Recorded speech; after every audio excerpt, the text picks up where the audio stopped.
¿Y si te dijera que uno de los pensadores más temidos y respetados de la historia escribió toda su filosofía desde la enfermedad, la soledad y el dolor?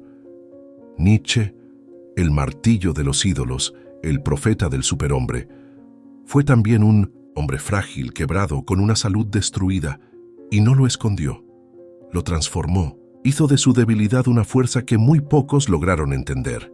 Mientras otros predicaban virtudes desde la comodidad, él escribía con fiebre, medio ciego, desafiando al mundo con cada palabra. Pero, ¿no es eso una contradicción? ¿No es hipócrita hablar de poder desde la ruina física? Lo que vas a escuchar en este video no es solo filosofía, es una confesión incómoda sobre lo que realmente significa ser fuerte. Y cuidado, si prestas atención, puede que también descubras algo sobre ti mismo. A Nietzsche, muchos lo han tildado de incoherente. ¿Cómo puede un filósofo que exalta la fuerza y la vitalidad admitir abiertamente su propia decadencia física? Eso, para la mayoría, parecería una contradicción fatal. Pero aquí es donde él da un giro inesperado. No solo no lo niega, sino que lo pone sobre la mesa con orgullo. Decía, estoy en guerra conmigo mismo. Y esa guerra interna, lejos de debilitarlo, le dio una mirada cruda y lúcida sobre el mundo que lo rodeaba. Hay que entender una cosa, Nietzsche no jugaba a ser un superhombre inalcanzable. Era humano, profundamente humano. Desde sus dolores de cabeza insoportables hasta sus crisis nerviosas, todo lo documentó y lo convirtió en parte de su obra. En Ecce Homo, lo dice sin rodeos. Mis enfermedades no son interrupciones de la vida, son condiciones de mi vida. No intentaba esconder su sufrimiento, lo elevaba al nivel de herramienta filosófica.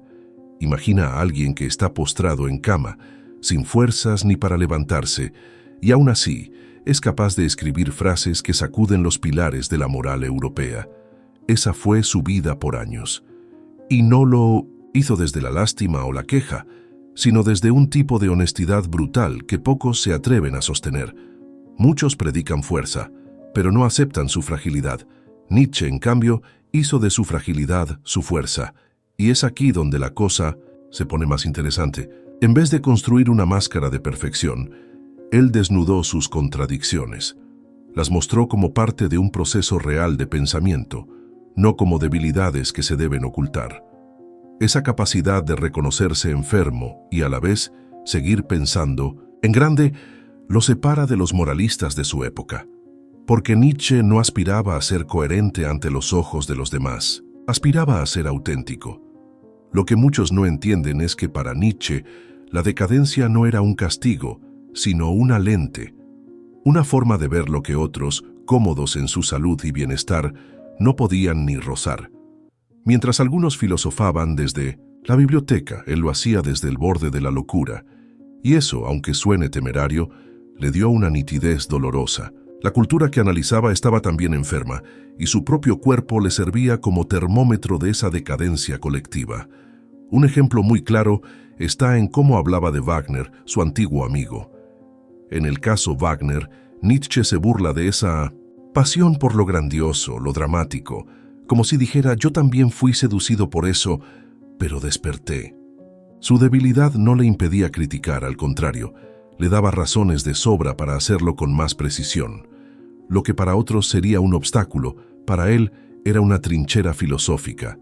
Este juego entre enfermedad y claridad intelectual no era accidental, era parte de su método. Nietzsche estaba convencido de que su sensibilidad extrema lo obligaba a detectar las mentiras que la sociedad se contaba a sí misma. Decía, no hablo como alguien sano, sino como alguien que ha salido de una gran enfermedad. Y eso no es una disculpa, es una declaración de poder desde la oscuridad, desde el lugar donde pocos se atreven a mirar. Y aunque parezca contradictorio, fue precisamente desde ahí donde comenzó a cuestionar a los grandes ídolos de la filosofía. Platón, Sócrates, la moral cristiana. Todos ellos, según Nietzsche, estaban escapando de la vida real. Pero eso lo vamos a ver mejor en el próximo punto. Nietzsche tenía una cuenta pendiente con Platón. No era solo un desacuerdo filosófico, era casi personal.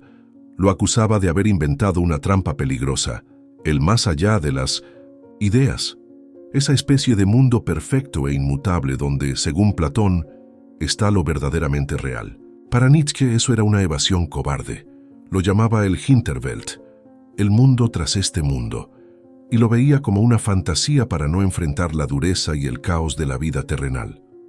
La idea de que lo que vemos es solo una copia pobre de otra realidad perfecta, lejos de parecerle profunda, le parecía enfermiza. Era para él el comienzo de una decadencia espiritual, porque cuando uno cree que este mundo está mal hecho, que es inferior por naturaleza, deja de vivirlo plenamente. Se aleja del cuerpo, de los sentidos, de la pasión por existir. Y Nietzsche amaba todo eso. Decía que no hay nada más real que este instante, con todo su dolor, su placer y su desorden. Sócrates no salió mejor parado. Nietzsche lo consideraba el precursor de ese pensamiento débil, racionalista, que le quitó vitalidad a la existencia. Lo acusaba de corromper la juventud no con malas costumbres, sino con exceso de lógica. Sócrates es un caso de decadencia. Dice en el ocaso de los ídolos, y no lo dice al aire. Lo respalda con el análisis de su fealdad física, de su método, de su visión moralista. Para Nietzsche, Sócrates era el síntoma de una cultura cansada, no su remedio. Este punto es clave. Cuando Platón y Sócrates colocan la verdad en otro mundo, algo cambia en la historia de Occidente. Se empieza a ver el cuerpo como prisión, los deseos como enemigos, la vida como una espera. Y eso, para Nietzsche, es el peor de los venenos. Lo llama nihilismo activo camuflado, porque es una manera de decir que este mundo no basta, que siempre falta algo, que la plenitud está en otra parte. ¿Y qué pasa cuando millones creen eso? Se desconectan de lo que son. Y es curioso porque Platón, con su amor por lo bello y lo justo, pensaba estar elevando el alma humana. Pero Nietzsche lo veía al revés. Pensaba que estaba debilitándola, quitándole su instinto de lucha, de creación, de afirmación de la vida. No odiaba a Platón por ignorancia, sino por comprenderlo demasiado bien. Sabía que ese pensamiento llevó siglos después a la moral cristiana, que heredó esa misma estructura de desprecio por la carne y glorificación de lo invisible. Aquí es donde se entiende su crítica más profunda. Lo que Platón llama luz es, para Nietzsche, una forma de oscurecer la existencia. Porque si uno se convence de que el sentido está en otro mundo, empieza a vivir este como si fuera un trámite, y eso nos mata lentamente, nos vuelve obedientes, tibios, culpables. Nietzsche no quería salvarnos con teorías celestiales, quería despertarnos con ideas terrenales, casi salvajes, quería devolvernos al cuerpo, a la hora, al abismo. Y hay algo más. Platón necesitó a Sócrates para justificar sus ideas. Pero Sócrates, con su método dialéctico, no hacía más que enredar la vida con argumentos sin fin. Nietzsche decía que lo que empezó como un método de búsqueda se volvió una red que atrapaba todo instinto libre. Porque cuando se discute demasiado, se pierde el contacto con lo simple, con lo directo. Y eso lo vamos a explorar más a fondo enseguida. Para Nietzsche, la dialéctica era un síntoma, no una solución. No la veía como un signo de inteligencia superior, sino como una herramienta de los débiles para defenderse cuando ya no tienen fuerza vital. Decía algo brutal pero revelador. La dialéctica aparece solo donde falta el poder. En otras palabras, quien no puede imponer, convence. Y ese acto de convencer a través del discurso, para él, marcaba el inicio de la decadencia, de los instintos nobles. Cuando uno no tiene fuerza, empieza a usar la razón como escudo. La palabra se convierte en un arma del resentido, del que no puede actuar pero sí hablar. Y Nietzsche era muy claro, no confiaba en una verdad que necesitara ser defendida a golpes de argumento. Él decía que las cosas verdaderamente poderosas no necesitan explicación, se imponen solas. Como el arte, como la naturaleza, como el instinto, todo lo que necesita ser explicado ya está en duda. Sócrates, entonces, representa ese momento donde la palabra reemplaza al acto, donde la lógica suplanta al instinto. Y aunque muchos ven eso como una evolución, Nietzsche lo veía como una señal de enfermedad cultural. Pensaba que cuando una civilización llega al punto en que todo necesita ser debatido, es porque ha perdido su norte, su vigor, su capacidad de afirmar la vida sin miedo. Se vuelve, como él decía, lógica hasta el suicidio. Un ejemplo moderno lo puedes ver en debates interminables sobre moral, sobre política, sobre identidad. Todo se discute, nada se afirma. Y eso no es sabiduría, es agotamiento. Nietzsche no buscaba convencer al lector con argumentos lógicos, sino sacudirlo con intuiciones vivas, con imágenes que lo desestabilizan. No quería que pensaras como él, quería que sintieras como él, que vibraras ante las mismas preguntas, aunque llegaras a otras respuestas. Hay que entender que esta crítica no es una cruzada contra la inteligencia, sino contra el uso enfermizo de la razón. Nietzsche valoraba el pensamiento profundo, pero lo subordinaba a la vida. La razón debía servir al cuerpo, no al revés. Y cuando ese orden se invierte, cuando la lógica se convierte en tirana, entonces la cultura entra en decadencia. Eso es lo que él detectó en la filosofía de su tiempo, y por eso apuntó con tanta dureza a la tradición socrática platónica. En Crepúsculo de los ídolos, decía que la dialéctica es un síntoma del instinto democrático, de la nivelación, de esa idea de que todos tienen derecho a debatir todo. Pero no todos los puntos de vista son iguales, y Nietzsche lo sabía. Para él, había tipos superiores e inferiores, no por nacimiento, sino por profundidad, por coraje, por capacidad de soportar la verdad sin anestesia. Y eso no se consigue con argumentos, se conquista con fuerza interior. Ahora bien, uno podría preguntarse, ¿pero acaso Nietzsche no escribió miles de páginas argumentando sus ideas? ¿No es eso una contradicción? Esa es una de las críticas más frecuentes que recibe. Y es justo ahí donde empieza la tensión más fascinante de su obra. Muchos críticos han lanzado una pregunta incómoda pero legítima. Si Nietzsche despreciaba la argumentación como síntoma de debilidad, entonces, ¿por qué escribió libros filosóficos llenos de ideas, de conceptos, de ataques y defensas? ¿No se contradice? Y sí, a simple vista parece una gran hipocresía, pero cuando uno se adentra en su obra, nota algo más complejo, más humano.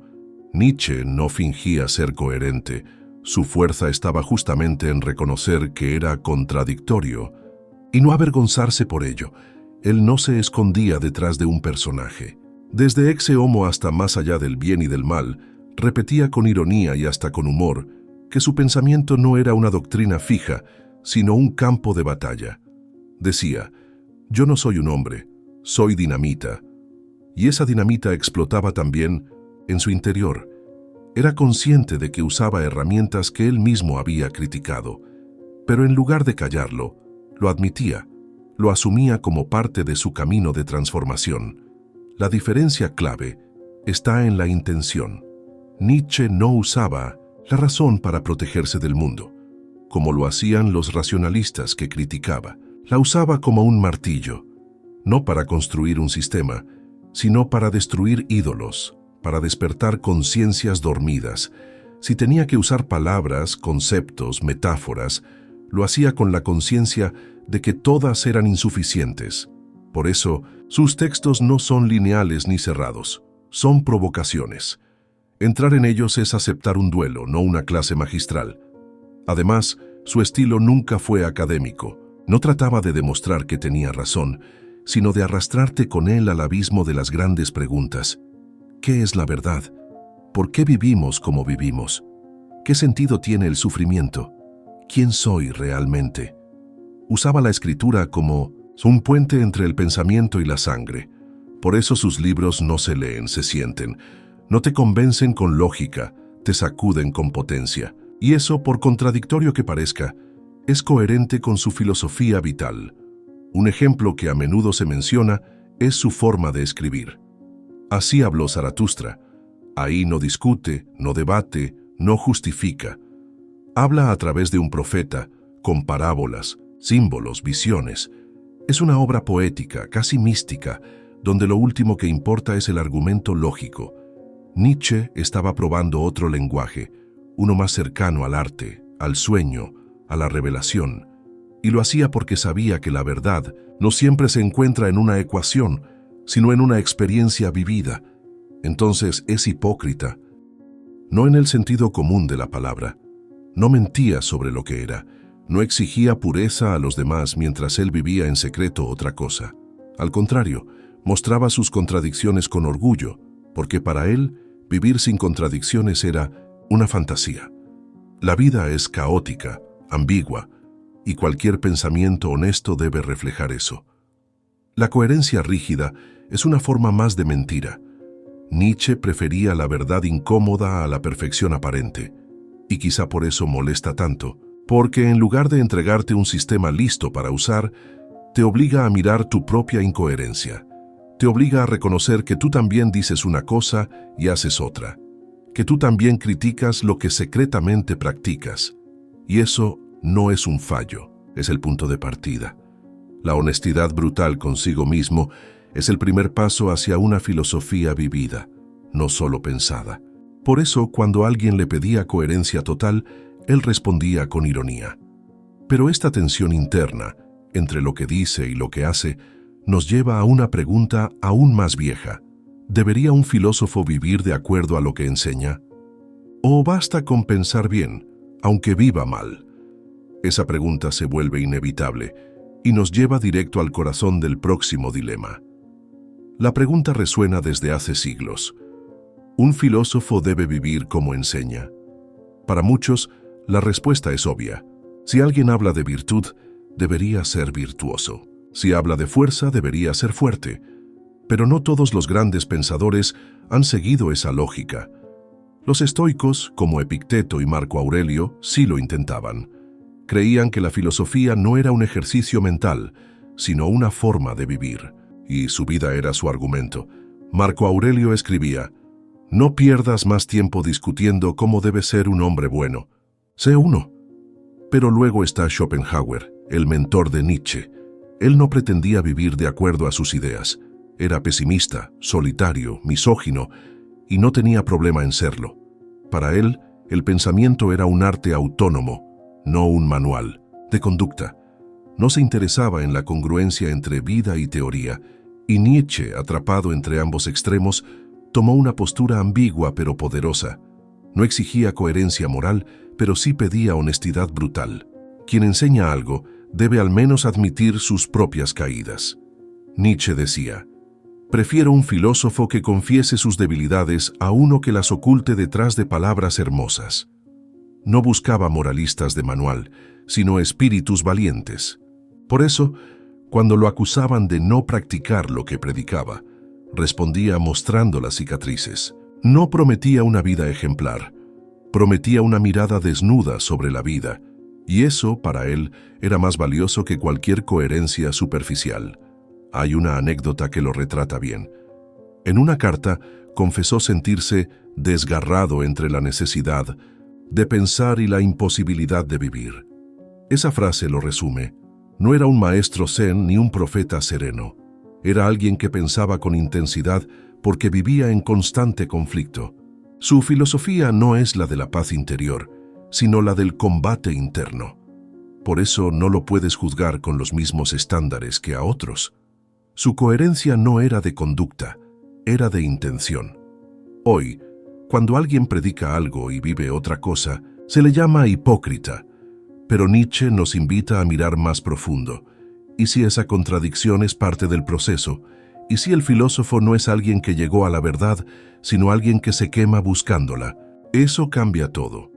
Porque entonces no esperamos santos, esperamos luchadores. No esperamos ejemplos, esperamos testigos. Y Nietzsche fue eso, un testigo del abismo que habitaba. Lo interesante es que no se excusaba. Nunca dijo: «Soy así, discúlpenme». Decía: «Soy así, mírenme bien».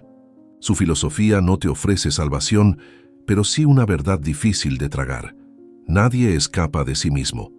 Y es desde ese lugar de aceptación radical que uno puede empezar a transformarse. No desde la perfección, sino desde la sinceridad. Por eso Nietzsche es tan incómodo.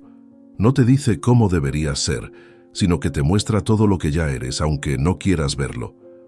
Ahora, esta visión del filósofo como alguien que vive en contradicción no es una debilidad, sino una fuente de poder.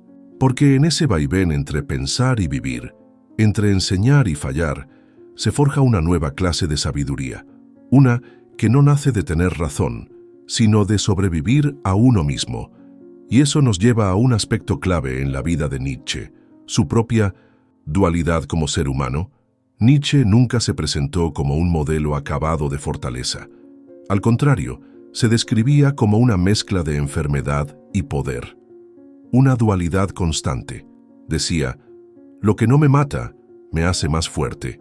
Y no, era una frase bonita para vender libros, era una confesión, porque lo que lo rodeaba, dolores insoportables, agotamiento físico, aislamiento, no lo destruyó, lo afiló. Su mente se volvió más aguda justo porque su cuerpo se desmoronaba, y esa tensión lo hizo diferente. Muchos piensan que estar enfermo es sinónimo de debilidad, pero Nietzsche le dio otro significado. Para él, la enfermedad era una condición fértil, no un castigo. En Ecce Homo lo dice sin pudor, he sufrido de enfermedades que habrían destruido a cualquier otro, pero en mí fueron fuente de claridad y revelación. Esta sinceridad es lo que lo hace tan real. No ocultaba su sufrimiento, pero tampoco se definía por él. Era parte del proceso, no su identidad final. Imagina a alguien que, mientras sufre ataques físicos que lo dejan incapacitado, es capaz de escribir con una lucidez devastadora sobre el alma humana. Esa era su paradoja. Su debilidad corporal contrastaba con la potencia de sus ideas. Era como si su cuerpo se rompiera para que su mente pudiera volar sin límites. Y en ese vuelo encontró verdades que otros, cómodos y saludables, jamás vieron. Su dolor no lo frenaba, lo empujaba. Pero Nietzsche no se victimizaba. Nunca dijo, sufro, por eso ténganme compasión. Lo que decía era, mi sufrimiento me enseñó cosas que tú no entenderías desde tu comodidad. No era arrogancia, era desafío.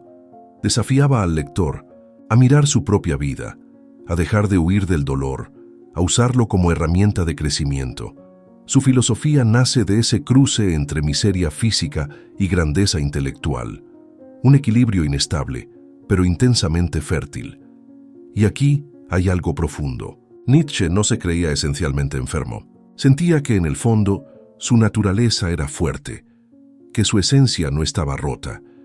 Lo que estaba roto era el entorno, la cultura, los valores que nos obligaban a hacer algo que no éramos. En ese contexto, su enfermedad era más una reacción al mundo que una debilidad propia.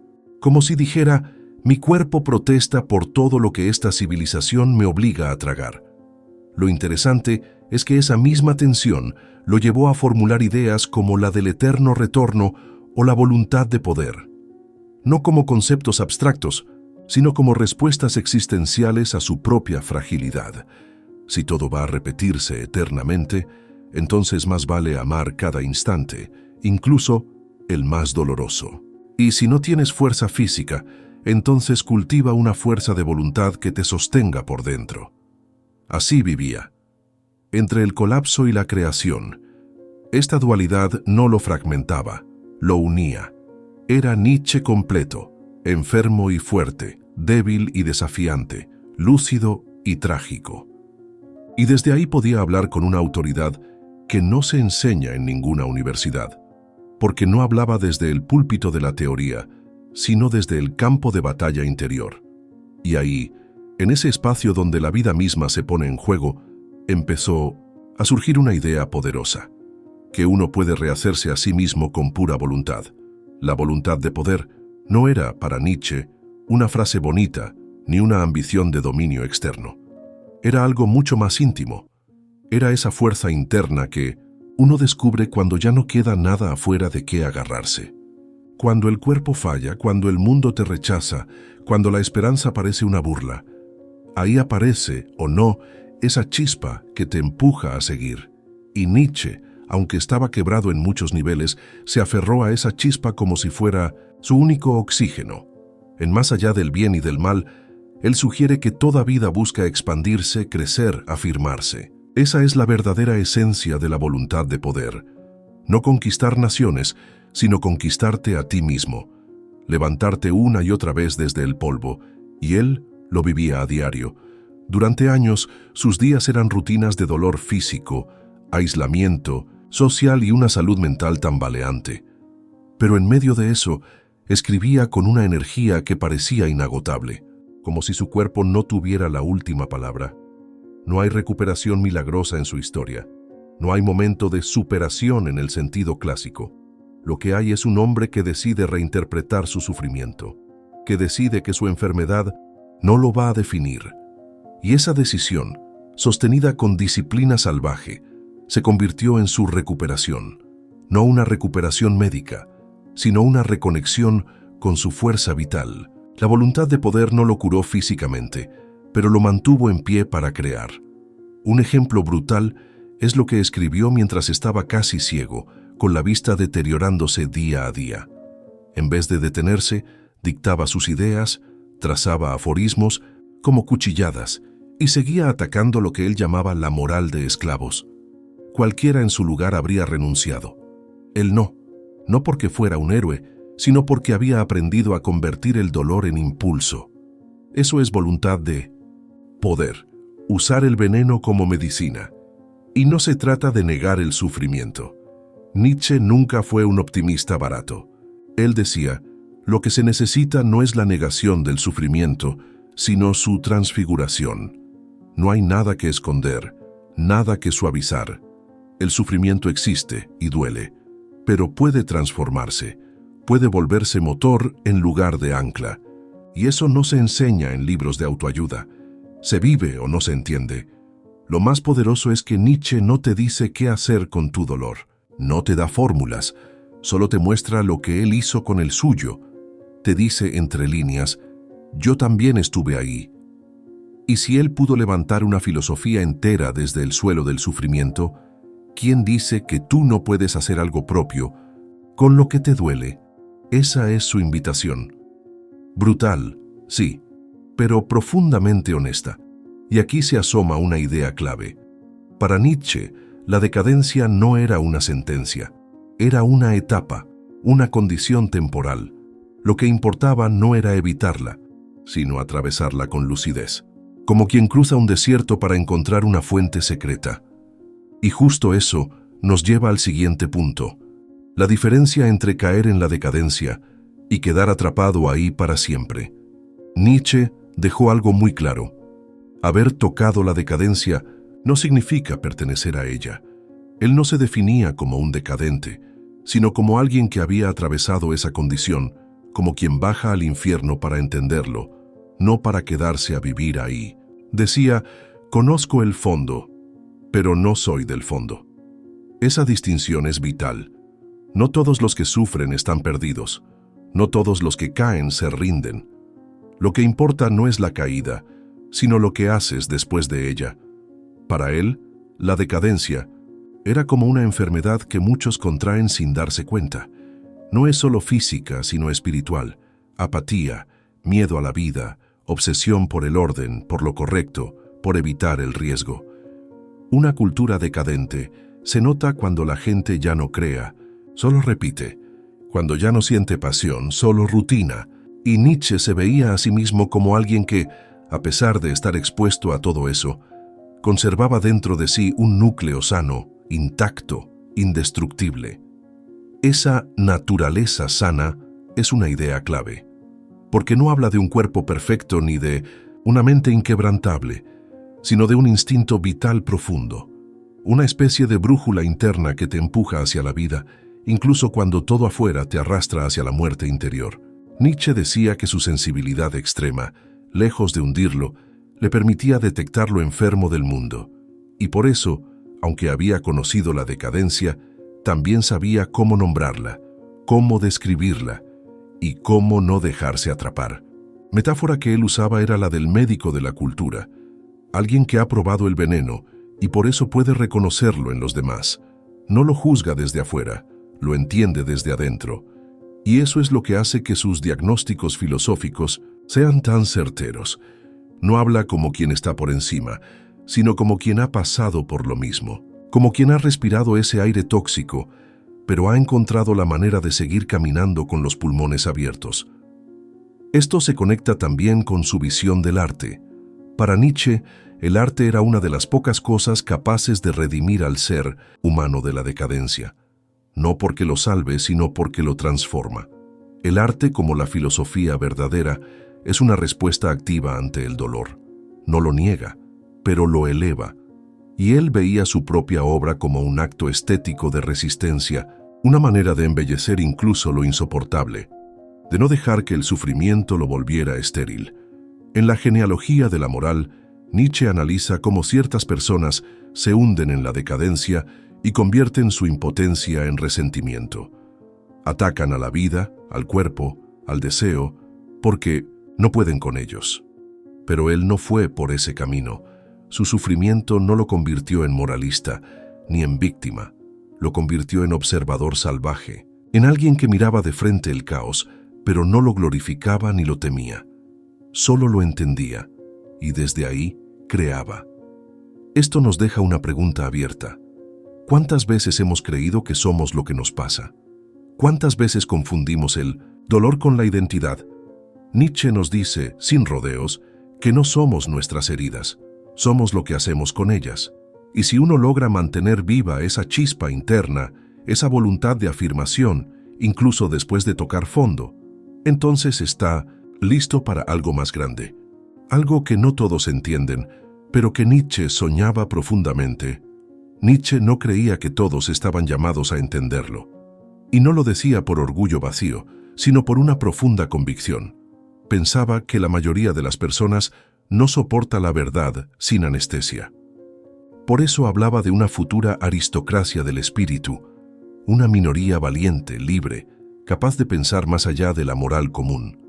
No se refería a títulos nobiliarios ni a riquezas. Hablaba de una élite del alma, de individuos con una fuerza interior que los separa del rebaño. Para Nietzsche, el problema de las masas no era solo su obediencia ciega, sino su falta de voluntad. Decía que muchos prefieren seguridad antes que libertad, dogma antes que responsabilidad, rutina antes que creación. Por eso, su proyecto filosófico no era para todos. Era para aquellos que pudieran cargar con el peso de ser ellos mismos sin culpar a nadie. Aquellos que no necesitan consuelo sino desafío. Esa era la semilla de su elitismo. En Así habló Zaratustra, lo deja clarísimo. El hombre es una cuerda tendida entre el animal y el superhombre, una cuerda sobre el abismo. No todos están dispuestos a cruzar esa cuerda. La mayoría se queda del lado seguro, imitando, obedeciendo, temiendo. Pero él hablaba a los que quieren avanzar, a los que arriesgan, a los que no soportan seguir dormidos. Su mensaje era un llamado a despertar, pero sabía que no todos querían oírlo. Y aquí es donde su elitismo toma una forma más dura. Nietzsche no creía que todos debieran tener voz en todo. Decía que hay niveles de profundidad, de lucidez, que no pueden ser comprendidos por todos. No porque unos sean mejores, sino porque algunos han atravesado más infiernos, han visto más claro, han soportado más peso. Para él, la filosofía no era democrática. Era trágica, selectiva, brutalmente exigente. Esto choca con muchas ideas modernas. Hoy se nos dice que todas las opiniones valen lo mismo, que todo puede ser debatido, que la verdad es una construcción colectiva. Nietzsche, en cambio, pensaba que la verdad es algo que solo unos pocos se atreven a mirar de frente, y que esos pocos deben tener el valor de vivir según esa verdad, aunque eso los aísle, los enferme o los destruya. Porque en ese aislamiento hay una forma de grandeza silenciosa. Este filósofo del futuro que él imaginaba no sería un académico. Sería un creador de valores, un artista del sentido, alguien capaz de reinventar el bien y el mal desde sus propias entrañas. Alguien que no sigue reglas, sino que inventa caminos, un espíritu libre en el sentido más radical. Y eso, en un mundo donde todos buscan pertenecer, es una rareza peligrosa, pero necesaria, porque sin esa minoría inquieta, el mundo se estanca. Nietzsche sabía que esa élite no tendría poder político ni aplauso social, tal vez ni siquiera reconocimiento en vida, pero no le importaba, porque su misión no era conquistar el mundo externo, sino encender llamas internas, inspirar a otros locos como él, que prefieran la verdad a la comodidad, la creación al conformismo, porque basta con que unos pocos enciendan esa chispa, para que el mundo no se hunda en la mediocridad total. Y justamente por eso, Nietzsche escribía como escribía, no para agradar sino para provocar, no para ser entendido por todos, sino para ser escuchado por unos pocos, aquellos que como él sienten que no encajan del todo, que siempre han sido demasiado algo, demasiado sensibles, demasiado intensos, demasiado libres. A ellos iba dirigido todo su fuego, y por eso su obra es mucho más que palabras. Es una invitación camuflada, un anzuelo lanzado al abismo. Nietzsche sabía que no estaba escribiendo para todos, lo repetía sin pudor. Sus libros eran como botellas lanzadas al mar. Tal vez algún día alguien los encuentre, alguien con el valor suficiente para comprenderlos. No buscaba aplausos ni seguidores, buscaba almas afines, individuos que, como él, estuvieran cansados de lo superficial, de lo políticamente correcto, de las verdades cómodas. Su misión no era enseñar, era despertar, y para eso no bastaba con leerlo, había que sentirlo. Cada página suya es un reto. No hay respuestas fáciles ni consejos digeridos. Hay provocaciones, silencios, frases como golpes. Nietzsche quería incomodar, hacerte dudar, obligarte a pensar por tu cuenta, porque sabía que si lograba tocar a una sola persona con ese fuego interno, ya había valido la pena. Su público ideal no era amplio ni masivo, era profundo, aunque fueran solo 10 personas en el mundo, pero que esas 10 se atrevieran a vivir con intensidad. Muchos de sus textos fueron escritos sabiendo que no serían comprendidos en su tiempo. En Exe, Homo lo dice de forma casi profética: soy un destino. Algún día mi nombre estará unido a algo monstruoso, a una crisis como nunca ha habido en la Tierra. Él sabía que estaba sembrando bombas de tiempo, y lo hacía con plena conciencia, porque no le interesaba el éxito inmediato, sino el impacto verdadero, ese que se siente décadas después, cuando ya no está presente. Por eso su obra está llena de símbolos, de imágenes poderosas, de frases que parecen escritas para ser descubiertas en soledad, como revelaciones personales. Quería que cada lector se sintiera aludido, señalado, desafiado, no como un alumno ante un maestro, sino como un igual frente a otro espíritu salvaje. Nietzsche no te habla desde arriba, te habla desde el margen, desde el límite donde todo se tambalea y solo queda el instinto. Y aquí está lo más provocador. Sabía que muchos iban a odiarlo, que lo llamarían misógino, loco, contradictorio, elitista. No le importaba, porque no escribía para los que se escandalizan fácil, escribía para los que se han sentido solos en medio de la multitud, para los que sienten que hay algo más, pero no saben cómo nombrarlo. Su misión era tender un puente hacia esos pocos que aún tienen fuego en el pecho y vértigo en la mirada. Nietzsche no dejaba migajas, dejaba pistas, fragmentos de una verdad rota que cada uno debía reconstruir. Por eso sus libros no envejecen, porque cada lector los termina de escribir en su propia cabeza. No son manuales, son espejos. Y a veces lo que uno ve en ese espejo no es bonito, pero es real, y con lo real se puede empezar a vivir. Lo más impresionante es que, a pesar de su aislamiento, de su locura final, de su incomprensión, Nietzsche nunca perdió esa fe íntima, que en algún lugar alguien leería sus palabras y resonaría con ellas, como una frecuencia secreta que solo unos pocos pueden escuchar. Él no buscaba masas, buscaba conexión verdadera, y por eso, más de un siglo después, sigue despertando conciencias dormidas, porque al final su obra no termina con él. No es un museo de ideas muertas, es un campo de batalla abierto, una trinchera para quienes aún creen que pensar puede ser un acto revolucionario. Y justo ahí empieza la verdadera conversación. ¿Y tú?